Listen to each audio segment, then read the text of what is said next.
Right now I'm sailing in Greece, and many of you have asked about this hat, and today I am proud to announce the sponsor of this video, which is Shape Flexor. Click the link in the description below and use offer code DylanSunHat at checkout and get 15% off this amazing hat.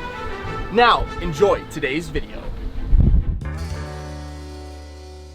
Hello, we're the Narrowboat Experience. I'm Kath. I'm Annamarie, and we live on this 57-foot narrowboat Named Lazy Days. We were living in an apartment in London. I was working in the city doing IT work, and Annamarie was teaching. We had a car at the time. We'd commute from our apartment, which is a building, to another building. And then, you know, sometimes you can go through whole weeks without even ever going outside, like in a kind of authentic way, actually go for a walk. I've been on narrowboat holidays since I was a child, so it was something that I really wanted to share with Annamarie. When we were trying to think of somewhere or something to do for a holiday, we hired a boat for a week. And best week of our life. It was the most we'd ever argued ever. She always says that, but actually I don't remember arguing at all. So we were travelling with people. They all seemed to own their own boats and they were all really happy, and it just kind of stuck in our minds. Yeah. And so we went home from the holiday and looked up how much narrowboats cost and couldn't afford one, clearly. So we worked hard to save up for a couple of years, and then we bought one. We took out a non-secured personal loan to bridge the gap between our savings and what we needed to buy the boat so that we could get it sooner. And then we had a look at everything in our life that cost us money. How can we halve this?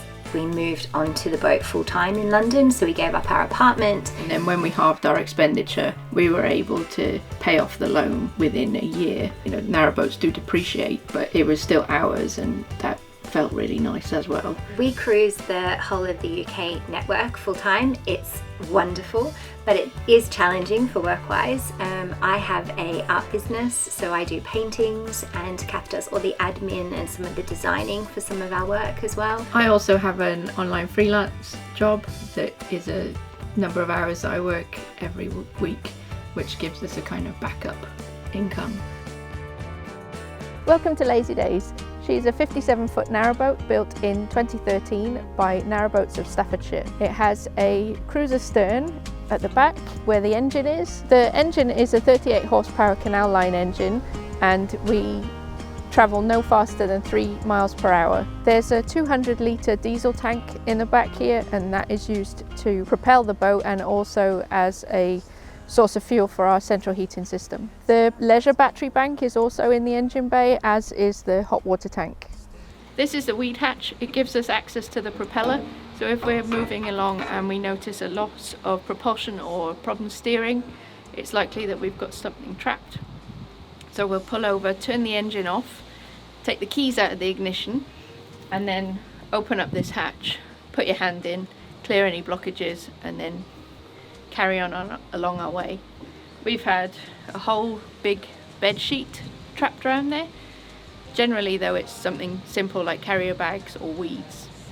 There are 4 gas lockers on the back of the boat, 2 of which house gas bottles, and that gas is used for our cooking inside. The rest is just storage for any cruising equipment that we need, like mooring pins, chains, ropes, etc.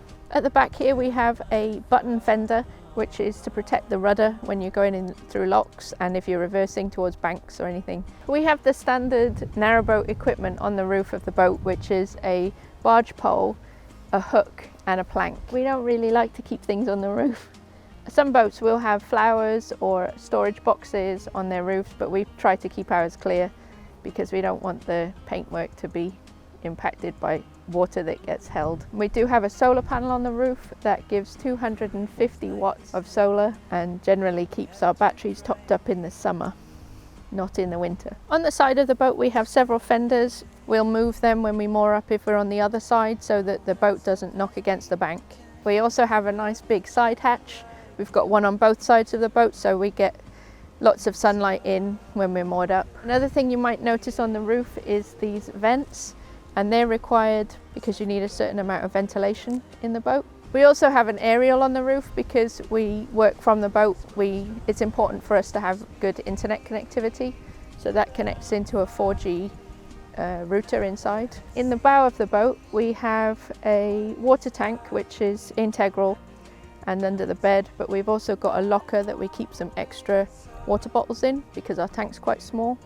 It's 400 litres. One thing that's different about our boat to a lot of narrowboats is that we have an enclosed bow area.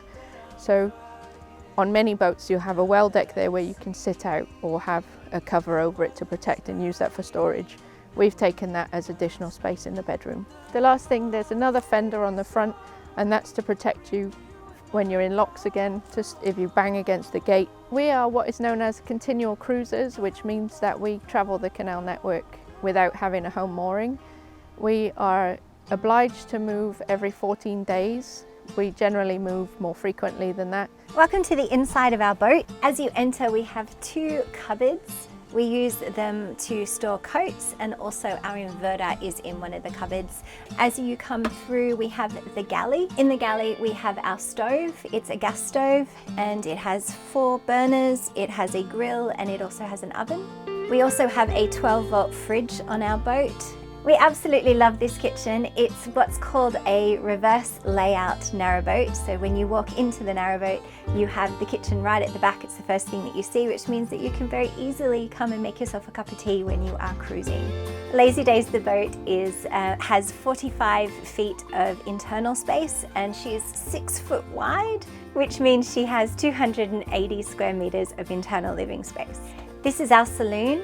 We custom made the sofa to fit just under the gunnels and also to fit a heap of storage underneath it, which we're really excited about.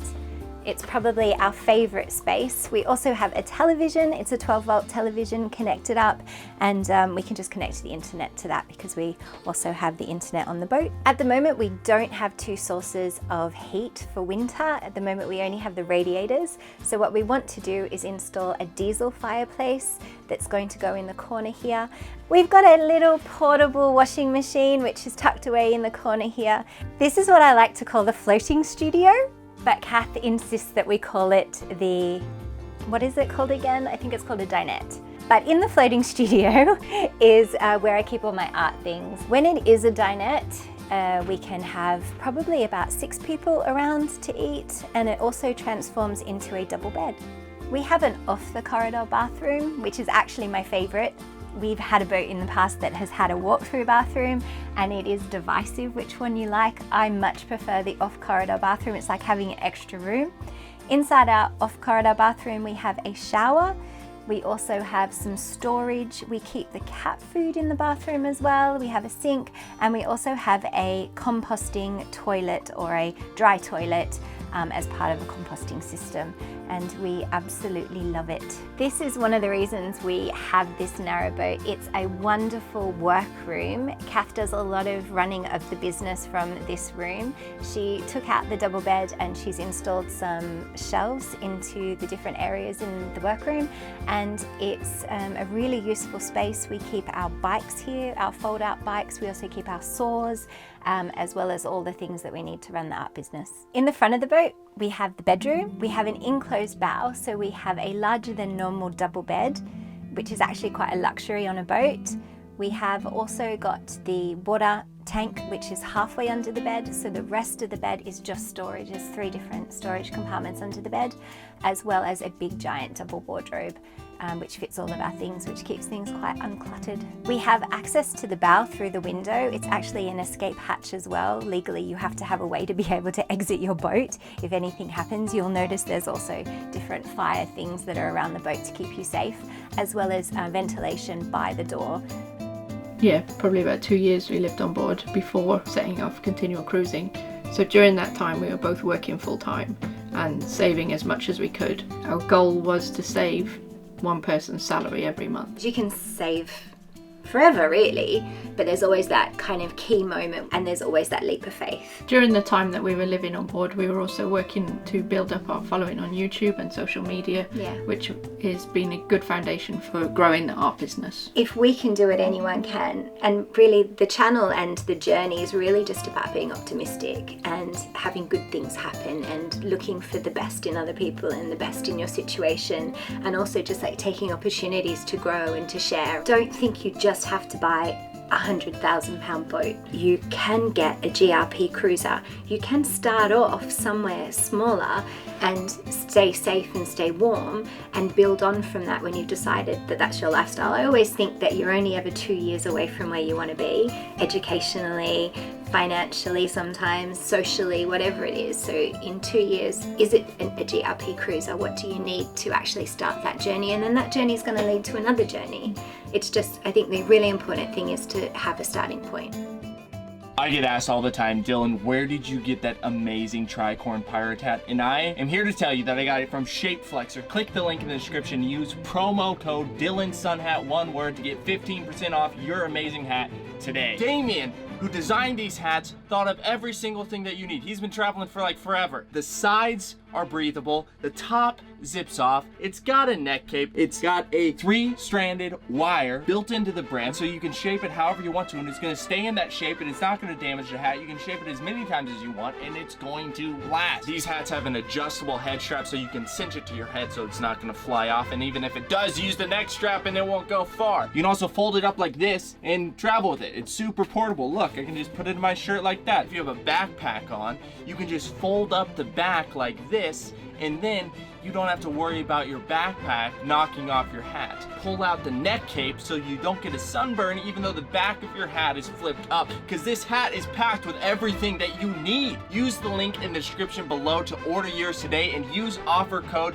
DylanSunHat and get 15% off. Seriously, go buy one right now. They're amazing. If you're traveling, no matter what, it'll protect you from the sun. It does everything that it's supposed to do while looking amazing, and you can be a pirate like me.